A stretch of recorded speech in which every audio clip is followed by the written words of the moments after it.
Welcome to today's lesson on Introduction to Computers. The presenter is Caroline Karemi. Enjoy the lesson. Our lesson objectives are, by the end of the lesson, the trainee should be able to explain the meaning and importance of a computer, describe the components of a computer, describe computer hardware. Definition. We are going to describe what is a computer. You can say a computer is a device that stores and processes information according to a set of instructions.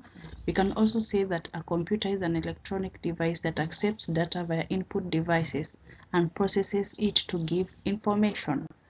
Look at the importances of computer. Some of the importances of computers are it helps us to store data. You can store large amounts of information, therefore reduces waste. It helps us to access, manipulate, analyze data and information. It increases your productivity. It helps to sort, organize, and search through information. It helps us get the better understanding of data. Components of a computer. Computer has three main components. We have the hardware, software, and liveware. We'll start by defining hardware, where we say a computer hardware is the collection of physical parts of a computer system.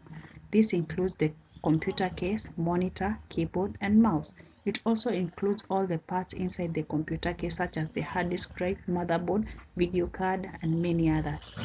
We'll define software. Say software consists of carefully organized instructions and code written by programmers in any of various special computer languages that instruct the computer what to do and how to do it. Another component is liveware, where we say liveware is the user of the computer. We look at hardware elements. The hardware elements of a computer are generally grouped or subdivided into four major categories: have input devices, output devices, storage devices, and processing devices. We look at input devices, where we say input devices are used to communicate with a computer. They enable the computer user to enter data, information, and programs into the computer.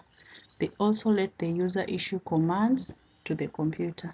The examples are keyboard, scanner, trackball, graphic pads, digital and web cameras, voice input devices such as microphones, mouse, light pen, video digitizers, joystick, and game peddlers. We have a diagram here showing some of the input devices. Then we look at output devices. We say output devices are used to extract, disseminate, processed data from the computer. They display the result of all the information that has been processed. They also convert machine-coded output results from the processor into a form that can be understood by people. Example, we have a screen, or what we call a monitor or visual display unit. We have printers, we have audio response unit, we have graphic plotters, sound output devices such as speaker.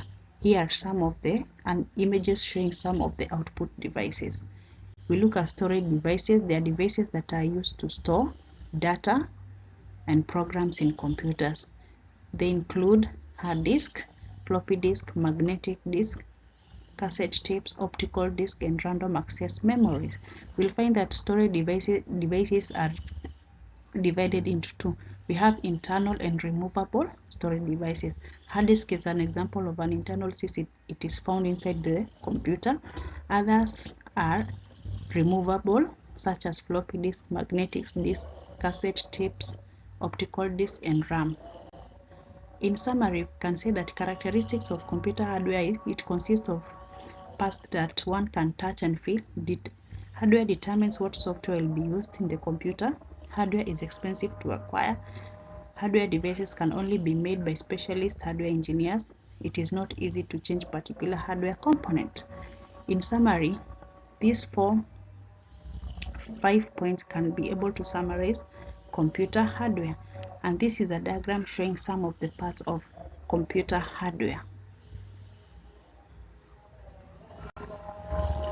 We can say in general, knowledge is power. Thank you for attending the lesson. We shall meet the next session. Thank you.